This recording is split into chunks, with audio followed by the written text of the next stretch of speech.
Growing up, I was told fasting was a bad idea because my body would eat its own muscle. But the Catholic Church has always had a tradition of fasting. Is she asking her members to forfeit health for holiness? Well, many contemporary doctors and health enthusiasts proclaim a wide variety of fasting benefits, from weight loss to life extension and even fighting chronic disease. This episode of Physically Spiritual will explore how to live the Church's teachings on fasting while taking advantage of many of the health benefits associated with the practice. Welcome to Physically Spiritual. I've been amazed by how much growing physically healthier has changed my spiritual life. I am captivated with discovering the truth about my body and how it relates to my relationship with God. Physically Spiritual is my attempt to harmonize and share what I have discovered. I'm your host, Andrew Reinhart. As we get started, I want to share some opportunities with you. If you want to support everything we're doing here at AWAKEN Catholic, consider becoming a member of the AWAKEN Nation. The AWAKEN Nation is a community of patrons who, for as little as a cup of coffee a week, support and patronize everything we do here. So go to awakencatholic.org/donate to become a part of the nation. Also consider downloading the AWAKEN app. The AWAKEN app is the best way to get access to all the audio and video shows that we do here, access to discussion boards where you can engage with show hosts and other enthusiasts about the content, and also get access to additional features like music and prayer and bonus content for members of the nation. Go to the awakenapp.io or search for the AWAKEN app in the iTunes store or your Google Play store. If you're local here in Northwest Ohio or don't mind a little bit of a drive, we have exciting events coming up this weekend.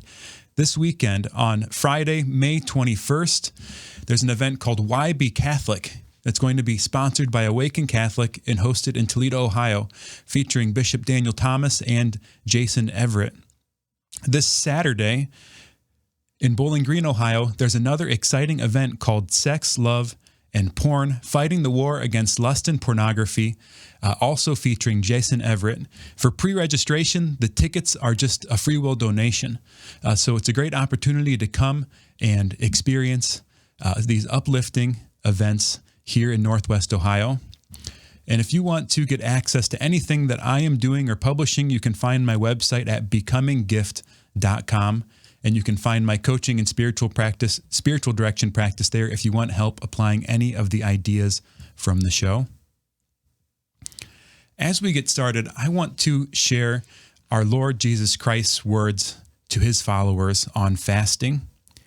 He says, "When you fast, do not look gloomy like the hypocrites. They neglect their appearance so that they may appear to others to be fasting. Amen, I say to you, they have received their reward. But when you fast, anoint your head and wash your face, so that you may not appear to others to be fasting, except to your Father who is hidden, and your Father who sees what is hidden will repay you." This is from Matthew chapter 6. So first thing to note, when Jesus is talking to his followers, he's not saying, if you fast, like it was an option or something that they weren't doing or something that they should do that they're not doing. He says, when you fast, right? This teaching assumes that fasting is happening. And Jesus, of course, was speaking to a primarily Jewish audience. So in that cultural context, there was a rich tradition of fasting practices that went along with their lifestyle. And today, we don't necessarily have that culture. We live in a world of an abundance of food, an abundance of drink. And you can go through your life and literally never fast unless you make an effort to. So taking that into account, that Jesus is assuming that his followers are going to fast, that fasting is a part of the Christian life as it was a part of the Jewish life. And the practical advice here, that we're not fasting to look like we're fasting, to make a show of it, but to wash your face, anoint your head, basically appear as if you would any other day. And maybe even look better so that the fasting is hidden. The point isn't to make a show of it. So as Christians, we need to fast with a purity of heart, meaning a singularity of intention that we're doing this for the Lord and not for others and not for our own sake. But we're having a purity of heart when we're fasting. Now, is this purity of heart, this intention, contrary to health though. In the introduction, I asked that question, right? Is fasting something unhealthy? So when the church is asking people to fast, is it asking people to harm themselves?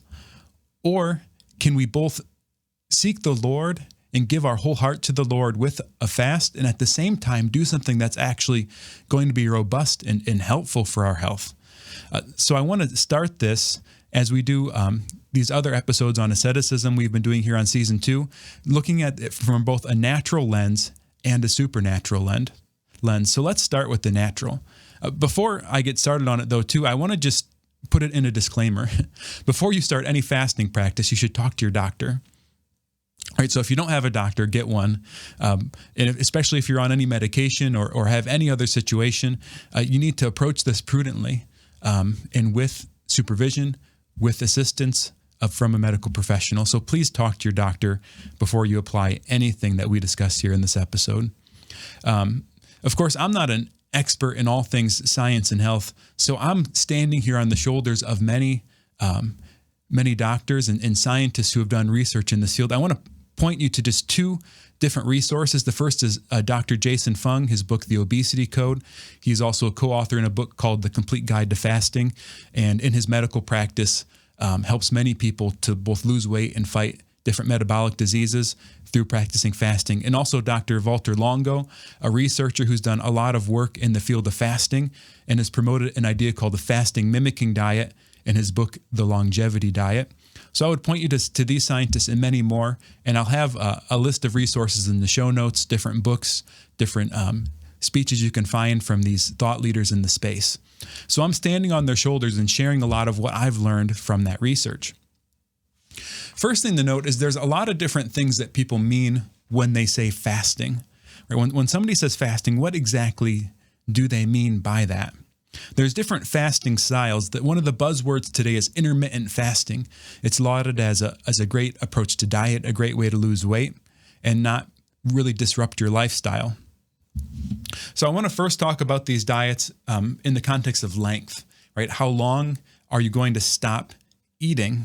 And of course, in the context of this episode, when I'm talking about fasting, I'm talking about fasting from food, literally not eating. So I would consider, and this is just kind of my own way of looking at it, and like I said, I've learned this from other thought leaders in the space, that there's a difference between timed eating and fasting. Meaning one of the ways to approach this is that during the course of the day, you time up when you're eating in order to sort of maximize the effects of fasting while minimizing its impact on your lifestyle. So I would consider any fast less than 24 hours to really be sort of timed eating. You're timing up your eating during the day in order to accomplish certain effects. And then you might have the next step up would be something like intermittent fasting or short-term fasting. This is fasting of up to 24 hours or over 24 hours, but less than 2 days. And then you have extended fasting. Extended fasting would be anything 2 days or longer, up to sometimes 3 days, 5 days, or longer. The one man, the longest man in recorded history to do an extended fast, put himself in a hospital in Ireland and didn't eat for over a year. Now, this man was extremely obese, so he, in a sense, had the calories on him to lose. And I don't even know if it's something the Guinness Book of World Records still offers a record for because of the potential dangers of fasting for that long.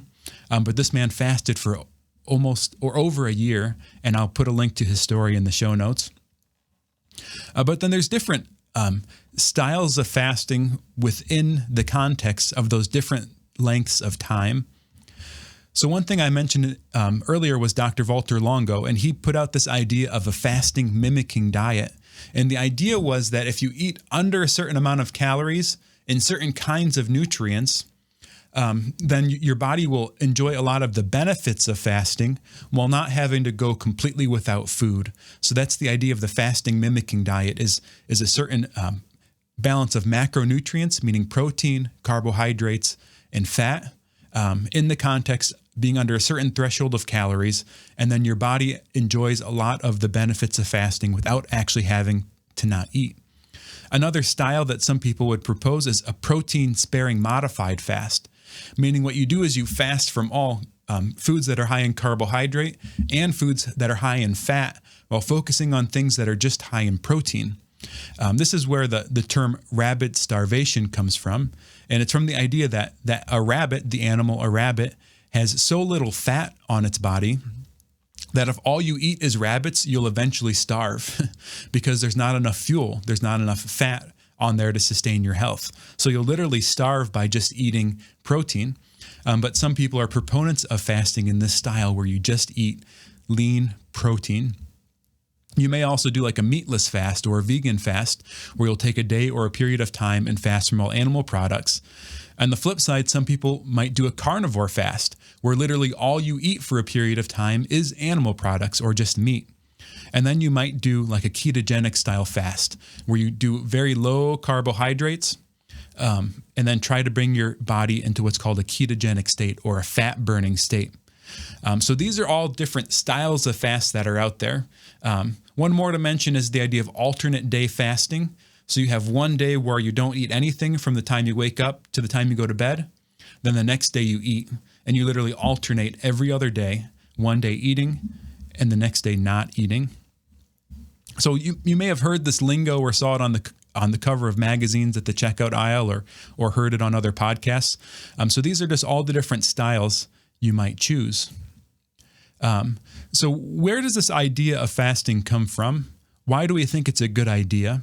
A lot of it's based on a certain understanding of the history of the human body, a certain story that different people use to conceptualize our ancestors and the conditions that brought the human body to be what it is. And the theory is that many hunter-gatherers would have experienced regular periods of not having food available, whether it was just waking up in the morning and not having a food store available, maybe, for example, keeping food in your camp or in your temporary housing would have drawn in animals and predators. So maybe they had a practice of not keeping food overnight. So when you woke up in the morning, the first thing you did wouldn't be eat. The first thing you would have to do is to go out and find food. So the idea is that the human body is well adapted actually to not eat in the morning, going contrary to the popular advice that breakfast is the most important meal of the day. And the idea is that you wait to eat until later in the day, sort of mimicking what might have been something that happened in our ancestors' life. But it's clear that the human body is actually pretty well suited to go through periods of not eating.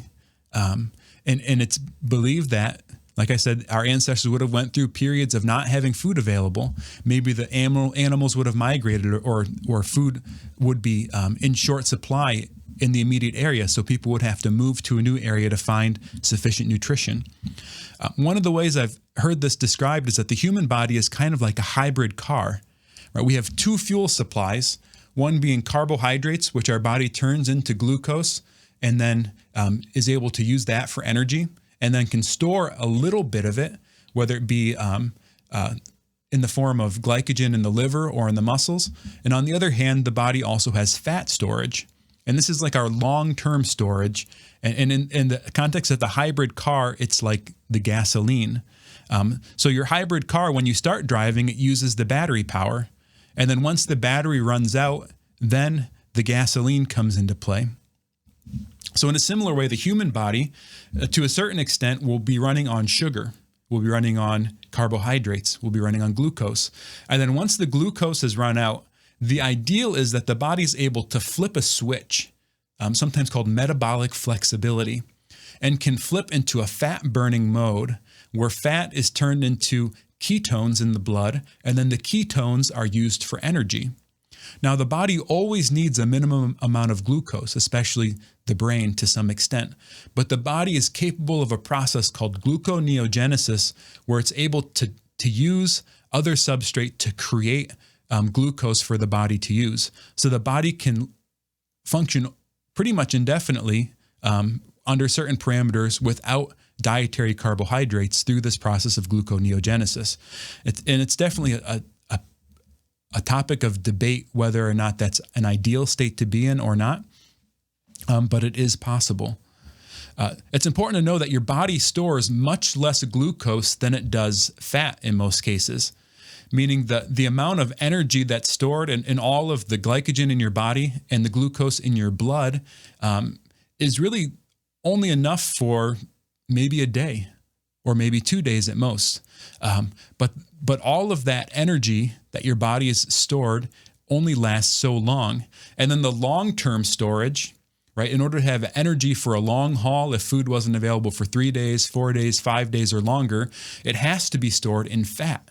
The body will not hold on to more sugar than that small amount that it wants to hold on to. And the body will use insulin to push that, we'll use insulin and other hormones to actually push that sugar in the blood and make fat out of it. So if you have more carbohydrate in your diet, more sugar than you need, then your body creates fat out of that glucose and won't continue to store glucose indefinitely. Now, the process of turning this body fat into energy or utilizing that body fat is a process called lipolysis. Lipolysis, just using the stored body fat for energy. But in order for your body to go through this process of lipolysis, a certain hormonal environment is necessary. And the master switch is actually the hormone insulin, which is also what pushes that glucose into your cells for utilization or for storage.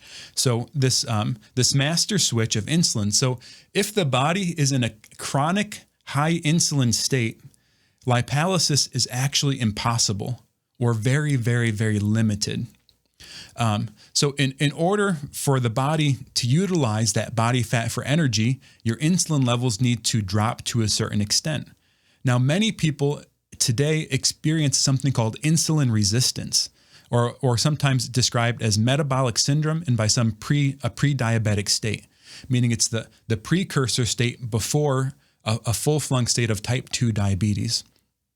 And this insulin resistant state means that the same amount of insulin that used to be able to push the glucose into the cells now isn't sufficient. So the body has to escalate the glucose that's utilized. And by doing that, then the body holds on to that glucose in insulin for a longer period of time. And people get in this almost like hamster wheel effect, where the body never switches into a fat burning mode. And this is what it looks like: is you eat something, and then once your body uses that glucose up or stores it, then instead of flipping into fat burning, the body just gets hungry again. And so people have this experience where like every 2, 3, 4 hours, they get hungry and need another snack. And if you get consistently hungry within 2, 3, 4 hours, that could be a sign that you're in this state where that fat burning switch is never activating and you're never able to turn on and use that long-term storage in the body. All right. Now, this is where the idea of fasting comes into play, especially for weight loss, but to fight this insulin resistance. There's no greater way to drop the insulin and the glucose in your body than just to not eat.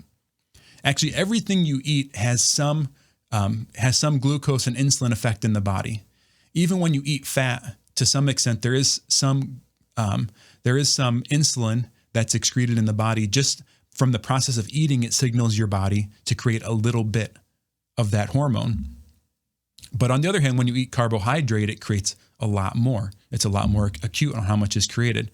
So this practice of fasting is used by many to combat this cycle of insulin resistance, to combat this cycle of being in a high sugar state, in a high insulin state, in order to then flip that switch and then start being able to use fat for energy again. Now, there's different things the body does at different levels of fasting, at different lengths of time in fasting. And these correspond to some of these models of fasting that I talked about a little bit ago. My thinking on this is formed a lot by Dr. Mindy Pelz, so I'll link some of her videos and some of her resources in the show notes. So in the first 13 to 15 hours of fasting, what's really happening is your blood sugar and insulin are reducing. And this is signaling to your body that you're entering a fasted state. Now, everything up to like 8 hours isn't really a fasted state. It's really just sort of an eating state and then a post-eating state. And then if you eat within another 8 hours, you're eating and then you're in a post-eating state again. Once you extend out past that meal time and get into a 13 to 15 hour, you're getting into the space where your blood sugar and insulin are low enough to signal that shift in your body. And part of that shift is a creation and escalation of human growth hormone. Some people theorize that this has a protective effect on the muscle in your body. So the idea is that your body's actually smart enough that when you don't have food, it doesn't start eating your muscle. But that human growth hormone is protective to some extent of muscle. And there are studies that have been done that suggest that different fasting styles are actually more protective of your muscle mass than caloric restriction to lose weight, to just eat less and exercise more. Now, of course, when I say weight loss, I'm assuming that we mean fat loss, right? You could actually lose fat but gain weight if you were growing in muscle. So we're talking about here when we say weight loss, we really mean fat loss. So within this 13 to 15 hours, if somebody is metabolically healthy, so if somebody has that metabolic flexibility, then that fat burning switch is also going to be flipped on. So they're going to start ketone production based on fat that the body's holding on to. Some people believe that ketones, and some research suggests that ketones have a neuroprotective effect, meaning they're sort of good for the brain and also can help with mental clarity. And then that this shift in the body also shifts the gut microbiome, that the whole colony of microorganisms that are throughout your digestive tract react to this, and that there's a rebalancing in the especially in the intestine, of the makeup of the microbiome, and that this could have secondary positive effects. So this brings us up to that. One of the most common intermittent fasting or timed eating recommendations is sometimes called a 16-8, meaning you don't eat for 16 hours of the day, and then you eat all of your food within an 8-hour eating window. So this timed eating, essentially what you would do is you would skip one meal, either at the beginning of your day or at the end of your day. So you would eat breakfast and lunch and then skip dinner, or you would eat lunch and dinner and skip breakfast. So let's say you finish dinner at 6, and you wouldn't have your lunch until after 10 a.m. the next day. And that gives you that 16-hour window that allows for this switch to happen. The beginning of escalation of human growth hormone, ketone production, the lowering of blood sugar and insulin, and the beginning of shifts in your gut microbiome. Now, all these are generalizations, right? Everyone's body is going to be a little bit different and a little bit unique. So it's really sort of a process of learning your own body that's essential. Somewhere within the ballpark of 17 hours to a day, people believe that a process called autophagy may start in the body. So this process of autophagy was discovered recently. I think actually the person that discovered it won a Nobel Prize. And it's a process of cellular repair and cellular death. So the process of autophagy is an intelligent process the body goes through to recycle unused and unwanted cells. So the body's able to select damaged cells, cells that have maybe replicated inaccurately, cells that are no longer necessary, or cells that are old, and they die off, and then it also can stimulate a growth of new cells and a growth of an activation of stem cells.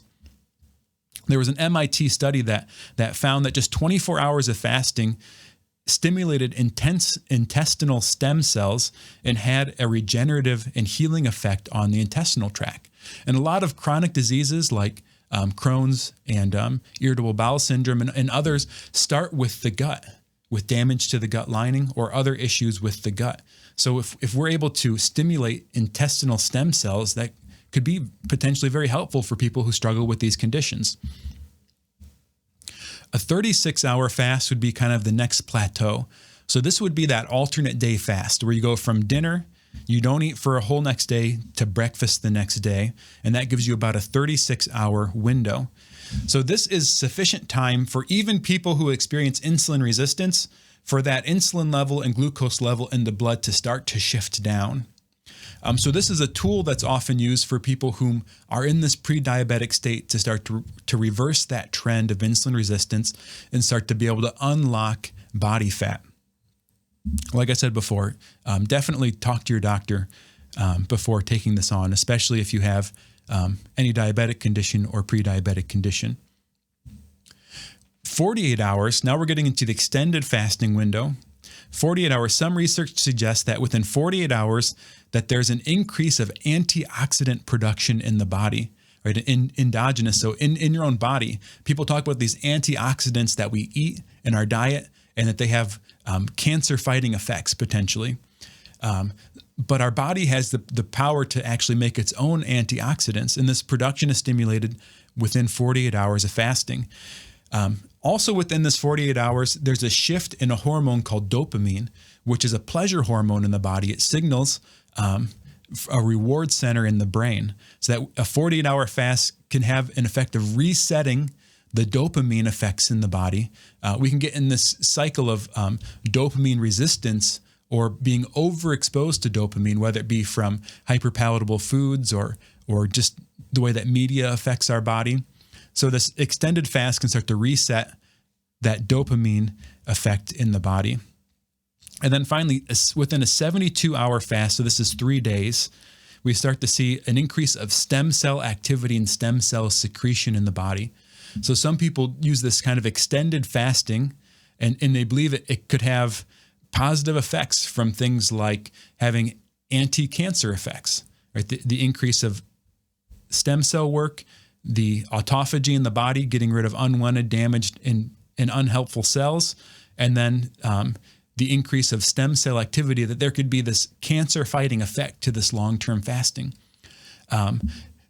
So within this 3-day window, though, most of these positive effects of fasting are in place. And some people will extend that out to try to augment those effects. But really that 3-day window, you'll see most of the positive effects that could come out of it. There are some possible drawbacks to fasting, though. You know, it isn't like a cure-all, a magic. And I think many popularizers of fasting might overstate or oversimplify the positive effects on the body. In lived life, in human life, it's not just that simple all the time. So here are some possible downfalls. You know, fasting actually puts your body in a more sympathetic state. A sympathetic meaning a fight-flight state. It activates your body to be energized, right? To be on edge a little bit. Now, some people, as a result of being in the sympathetic state, will experience like a sharpening of their attention, the ability to focus on a task for a longer period of time, or find some energizing effect to it.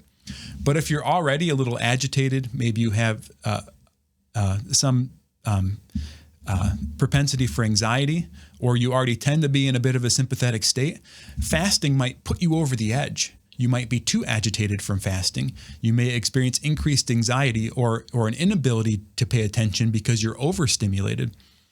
So it may have this possible downfall. You may also struggle with some psychological thing around weight.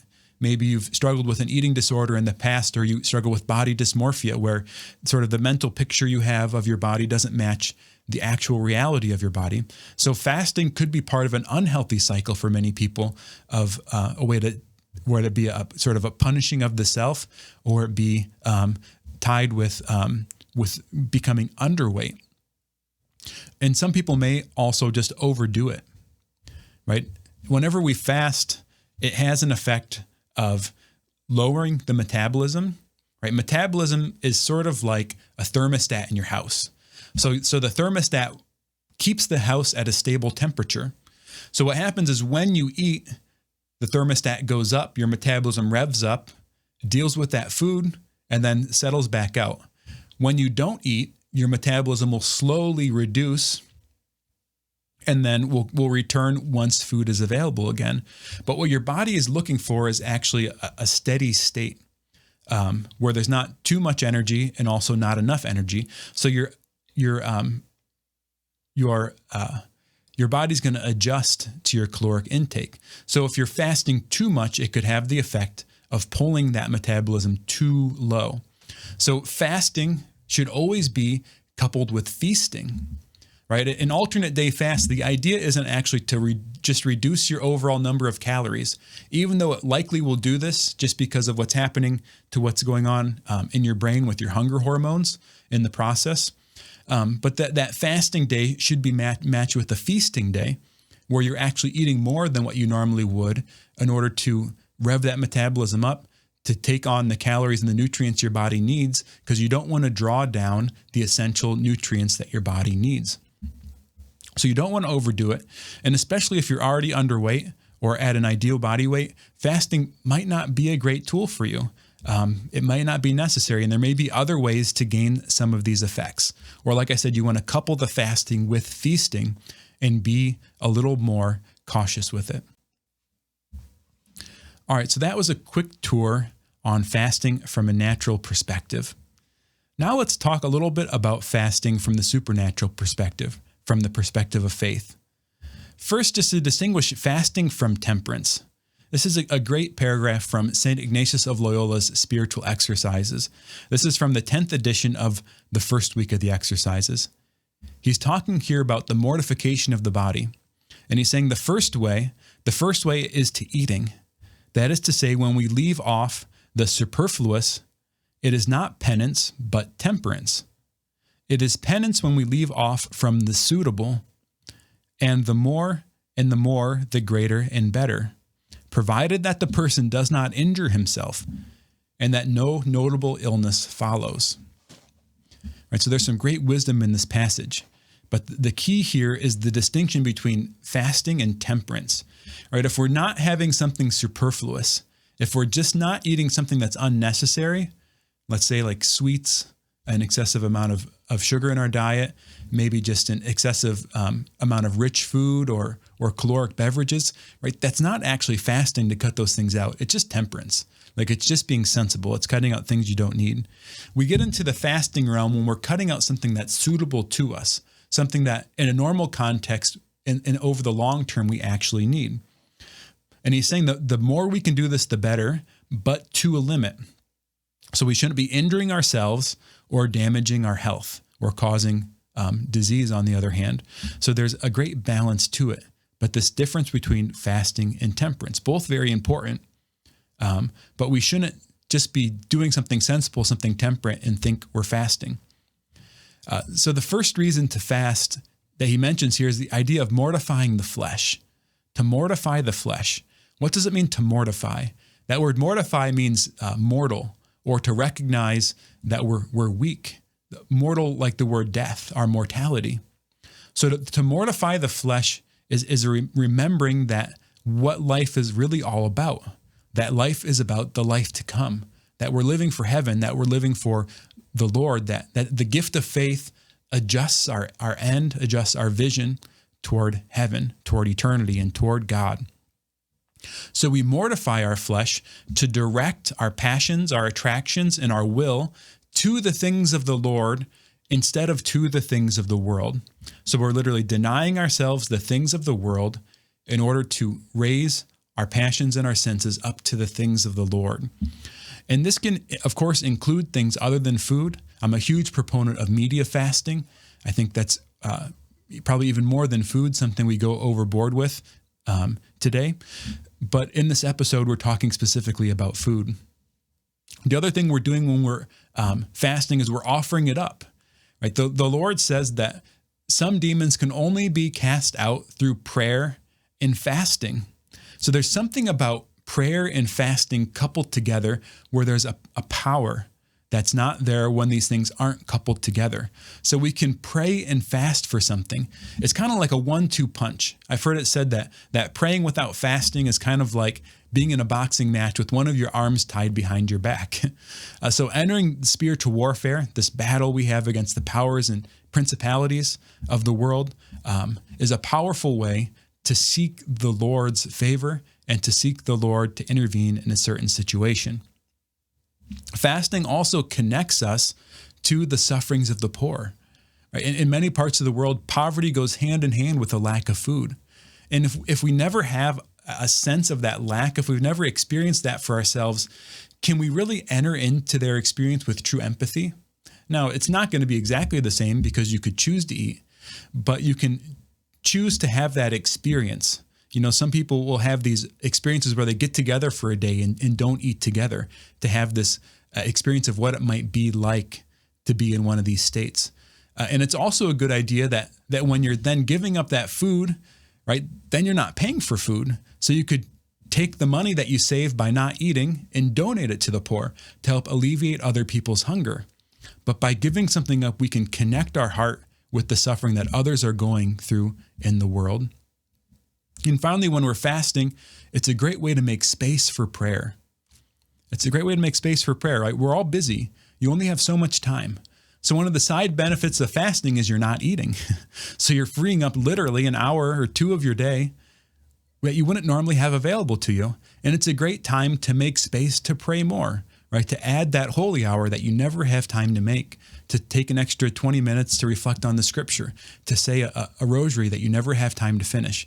So by fasting, you're making space for other things in your life. All right, let's circle back to that question we started with. Is fasting for health and fasting for holiness compatible ideas? And to approach this question, I want to start with the Catechism.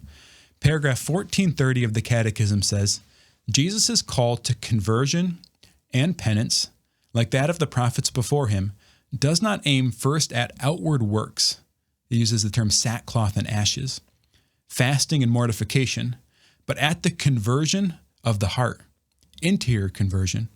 Without this, such penances remain sterile and false. However, interior conversion urges expression in visible signs, gestures, and works of penance. Right, so there's a recognition that we can be fasting for the wrong reasons, meaning if we're not at all fasting for the Lord, if it's not directed toward a godly purpose, and on the other hand, if we're making a show of it, if we're doing it to brag or to just be seen as someone, then the fast could actually be for our spiritual destruction. Right? It can be an act of pride, an act of vanity, and can be harmful to our spiritual life. But on the other hand, if we are going through conversion, it's going to be manifested in outward signs, right? So our faith isn't just an internal thing. It's something we're expressing with our actions. Faith and works always go hand in hand. All right, the next paragraph, 1431, says, interior repentance is a radical reorientation of our whole life, a return, a conversion to God with our whole heart, an end of sin, a turning away from evil with repugnance toward the evil actions we have committed. At the same time, it entails the desire and resolution to change one's life with hope in God's mercy and trust in the help of his grace.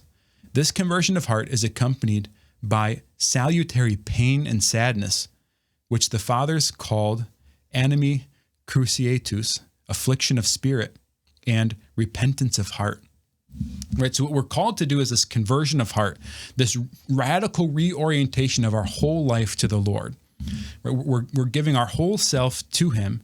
And so there's going to be both an affliction in it, a suffering in it, and there's going to need to be a repentance in it, meaning I'm going to need to turn away from what I've been doing wrong, repent of it, to be sorry for it, to ask the Lord's mercy in it. And also there's going to be an affliction in it, right? So there's a suffering by recognizing my own wickedness from my past.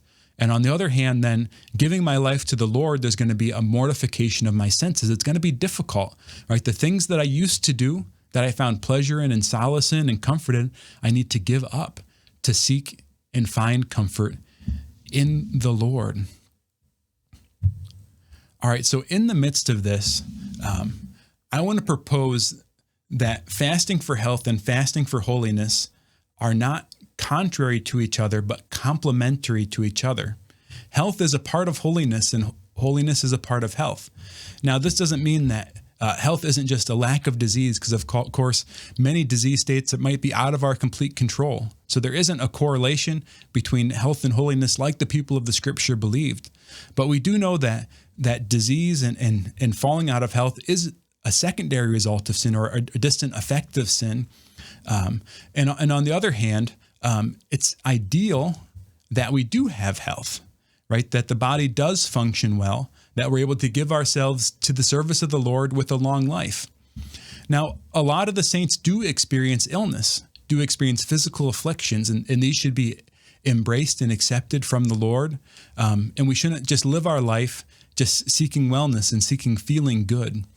But on the other hand, we shouldn't just accept illness in a passive way as if there's no solution, right? We need to seek the Lord with our whole heart. And part of that is seeking the perfection and healing of our body, right? To live a lifestyle that's in accord with our design and in accord with our nature. So from this perspective, fasting for health and fasting for holiness aren't incompatible. Now, it's important that our heart is directed correctly, right? Because if we're fasting for vanity, for pride, just for physical health, if that's our primary motivation, we're certainly going to be off track, right? So this is, in a sense, a narrow way, in a way that we need to constantly search our own heart.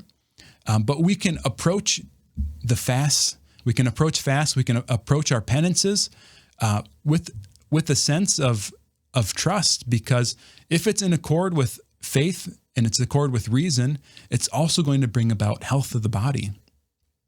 So we can approach our fasts for the Lord, also understanding that they're going to bring about health and regeneration in our body. There's this great harmony between faith and reason in these practices. What does the church actually ask of its members, though? Like, what's the fast that we're required to do? In 1438 of the Catechism, it says, the seasons and days of penance in the course of the liturgical year, the season of Lent, the 40 days before Easter, and then Fridays, every Friday, in memory of the death of the Lord, are more intense moments of the church's penitential practice. These times are particularly appropriate for spiritual exercise, penitential liturgies, pilgrimages, and signs of penance, voluntary self-denial, such as fasting and almsgiving, and fraternal sharing, charitable and missionary works that we're doing together. So there is, I think, a common opinion today that the practice of fasting on Fridays is no longer something that Catholics do, and that's actually inaccurate. We need to go to canon law to see this. This is the current Code of Canon Law enacted the Church. So the Church Law, paragraph 1250, says the penitential days and times in the Universal Church are every Friday and the whole year and the season of Lent. So these are the penitential seasons. And this is one of the precepts of the Church, is observing the days of fasting and penance the Church puts forward. 1251, abstinence from meat or from some other food as determined by the Episcopal Conference is to be observed on all Fridays, unless a solemnity, meaning a feast day, falls on that Friday. And it's also to be observed on Ash Wednesday and Good Friday at the beginning and end of the season of Lent. So this is still the universal law of the Church. On paragraph 1252, it says the law of abstinence binds those who have completed the 14th year and up to, I think it's the age, until the beginning of the 60th year, right? So there's a prudence in it that the Church isn't asking young children to do this, nor is it asking the elderly to do this. Then 1253 says the Conference of Bishops can determine more precisely the observance of fast and abstinence. Now I'm going to link a document from the bishops of the United States, right? We're recording in the United States, and I recognize you may be listening or watching this anywhere in the world. But in the United States, our bishops have actually petitioned for Fridays not to be a day of observance from fasting from meat. But that is still the universal law of the Church. So if we don't abstain from meat on every Friday, we actually are called to intentionally do a different suitable penance or abstinence, some kind of fasting during Fridays. So if we're just on neutral, right, if we're not doing any fasting or penance or abstinence on Friday, we're actually breaking the law of the universal Church. So I recommend to people to just do the meat thing, right? It's what the universal Church still does, and it's a really simple way to do it. Now, if you don't want to do it, or maybe that doesn't suit your lifestyle or your diet, or really isn't a penance for you, right? Because seafood isn't included in that, so you could go out for a nice lobster dinner or something like that, and it might not actually be a kind of fasting, right? You can integrate one of these other models of fasting, right? You could do a 24-hour fast. You could do a complete fast for the day. You could do a fasting mimicking diet where you hold your calories and your macronutrients under a certain level. You could do the no meat thing, or you could do the only meat thing, right? But you could adopt one of these styles of fasting that day. You might also choose to take on a media fast or a fast from something else during that period of time. But as Catholics, we're still required to fast on Fridays. It just doesn't necessarily have to be meat if your bishop's conference has asked for that exception, has made that exception for your country. So make sure you're doing some kind of fasting on Friday. And everyone's still required all the Fridays of Lent, and especially Ash Wednesday and Good Friday, to take on these fasts that the church prescribes. All right, how should we think about fasting other days of the year? First, like I said before, if you don't have a doctor, get a doctor. Talk to your doctor before you do any kind of extreme change in your lifestyle, especially if you have any chronic illness or anything like that. At least go and make sure it's not going to be harmful to you. Now, of course, the more moderate styles of fasting, like a 16-hour, more of a timed eating kind of thing, is less dangerous than going multiple days. But when you fast too, it's important to make sure you're still getting minerals, meaning salt, magnesium, potassium, calcium in you, and you might want to supplement those. And it's important that you hydrate. Some people think that up to half of the hydration we take in is from the food we eat and not just the liquid we drink. So it's important that while you're fasting, you're supplementing your minerals, and you're also doing extra hydration along with those minerals in order to make sure that you're not dehydrating yourself, because that's really the most dangerous and most concerning thing. The next thing that you want to be concerned about is that your blood sugar gets too low. And this might be the case. Some people that experience blood sugar getting too high, it can also swing down to being too low.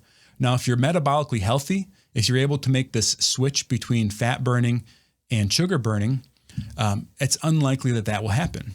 The body can handle it. But if there's something disrupting that switch, then your insulin can stay high and your sugar can get too low, and that can be dangerous. So it has to be monitored. You have to be careful about that. The next thing you consider is, what's your context, right? What's your story? Like I said before, if you've had some kind of eating disorder in your past, if you struggle with any other psychological struggle, then fasting from food might not be in your best interest, and you should consider some other form of fasting, right? What's your context? Like, what's your current body weight? If you're underweight, it might not be a great choice either, right? If you have a lot of weight to lose, it could be a good option for you, right? If you're metabolically healthy enough to handle the fasting style that you've chosen for yourself. And then on the other hand, like I said before, you don't want to overdo it. So understand and answer that question in the context of your life. And then finally, what are you trying to accomplish? What are you trying to accomplish? Some people will do this alternate day or 24-hour fasting because it increases their human growth hormone. And then at the end of the fast, they'll actually stack a workout. And so that workout, they're trying to take advantage of that boost of human growth hormone to help build muscle and get stronger. So the human growth hormone escalates to protect muscle, and then they do a hard workout at the end of that, and then they eat after the workout. And by doing that, then they're both raising the human growth hormone, and then they're adding in the nutrient that would be necessary to build that muscle, right? So you might use fasting as a tool to build muscle. You may also use fasting to lose weight. When I say that, remember to lose fat. And so what you're doing there is you're lowering your insulin and glucose in order to flip that switch for your body to turn the stored body fat into ketone bodies. You may also be choosing to fast for a purely religious purpose, right? You don't have to be seeking health to fast. And like I said, everyone's required to do this minimum amount of fasting that the church asks. So fasting can be a great way, like I said, to flip that dopamine switch. Maybe you struggle with a lot of sins of the flesh, right? Of pleasure seeking in your life. So you might do some fasting to flip that switch over. Maybe you are struggling with some kind of chronic disease and you want to experience the potential healing effects. So the longer term fast might make sense in order to flip on those stem cells and turn on autophagy and also possibly help the regeneration of different parts of the body. Right? All of the research, I would say, on fasting is new to some extent. Right? So it's like I said before, that some people who laud it can, I think, overemphasize the positive benefits and underemphasize the potential downfalls.